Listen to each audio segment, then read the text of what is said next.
He looks like he owns credit. Oh my gosh. Man like Arthur from Batman. Dzień dobry, assalamu alaikum, ciao, konnichiwa, bonjour, hola. Good morning, good morning, good morning. This is Ken at 10 speaking to you on a Friday, and it's sunny and it's springtime. What more could you want if you're an estate agent? All good things coming together. How are you? Hope you're well today. As usual, reporting to you about the local market here in Norbury and Streatham. And today, I'm going to provide you with some figures for the average rents in Norbury and Streatham, which are going to be a bit of a shocker if you haven't looked for a while. So I'll put that slide up on the screen shortly. Apart from that, Friday, many of you will know, as I say, I love a Friday. Why? Anticipation of the weekend. I love a weekend personally. You probably do too. On top of that, we've got the most important day of the week for getting people out viewing. Why is that?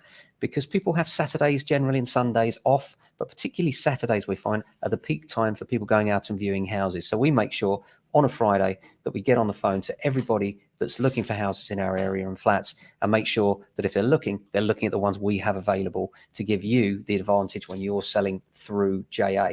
Let's have a quick look at that slide. Let me show you what the average rents are for 1 and 2 bedrooms. Have a guess. I bet you'll be under. Have a look at this. So just running through this, these figures are from Rightmove, in fact, and the stats are from the whole of March this year so far, and it covers the area of Norbury and Streatham. Now, Streatham is slightly more expensive than Norbury. As you go north of Norbury, Streatham does get a little bit more expensive, but nonetheless, the figures do make for quite shocking reading. The average flat rent for a 1-bedroom flat now in Norbury and Streatham is £1,511 per calendar month. The average 2-bed, £1,952 per calendar month, and the average 3-bed, a whopping £2,798 a month. That's just flats. If we then go on to houses, the average 2-bedroom, £2,069 per month, the average 3-bedroom, £2,115 a month, and the average 4-bedroom, £3,500 a month. It's quite shocking, isn't it? And you can understand why tenants are struggling out there. But the reality is rents have had to go up because interest rates have gone up. And this is almost like an accidental result of interest rates rising, because, of course, when interest rates rise and many of the existing landlords can't afford to leave their rents the same, they have to increase them in order to make up the gap between their mortgage payment, what their mortgage payment was when interest rates were low, and what it is right now. And then, of course, that increases the mean average rent. And landlords are doing one of two things. They're either increasing their rent quite substantially, or number two, they're actually selling up. And that further exacerbates the problem, less supply, and so prices go up. I don't gloat when I say this, because I think it's really hard for young people out there. I know that it helps landlords that have properties, some will say, especially those that are lucky enough to be able to invest in cash or that have very low or no mortgages.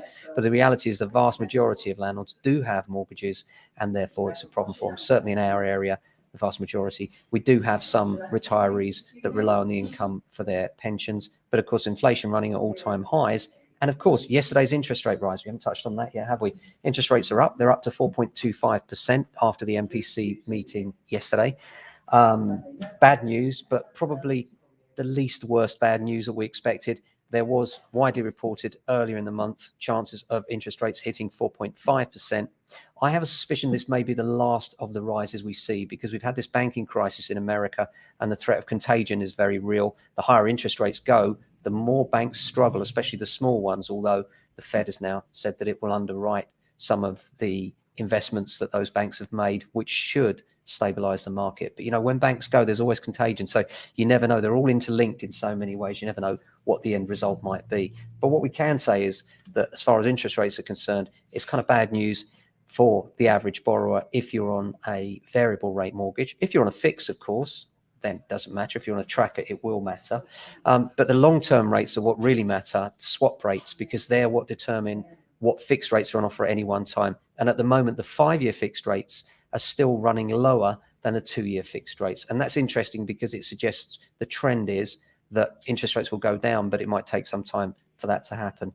Widely, it's hoped that interest rates, or it's felt that interest rates will go down second half of this year. Apparently, they're taking fuel out of the equation for inflation. And of course, the reason we're putting up interest rates is to try and control inflation. So if we take fuel out of those inflation figures, then of course the rate of inflation will drop. And of course, fuel has no correlation really with interest rates. Doesn't matter what you do to interest rates, fuel prices won't go down because they're up for another reason, obviously the Ukraine war and the supply, etc. So apart from that, yeah, looking at a lot of properties for sale still and some great new instructions. So thank you to all of those of you that have decided to instruct James Alexander. We're always ever grateful for those new instructions in a tough market. And if you're thinking of selling or renting, then come see us. We're always loving to talk to you about your property and your plans for the future. Thanks for watching. Have a fantastic weekend. And don't forget, the podcast is now out. Search on your favorite provider, and it goes into a little bit more detail about the banks and their collapse and interest rates. And I hope you find it interesting. So that's it for this week. We'll be back next week. Till then, look after yourselves. And if you can, your family and friends. Ciao.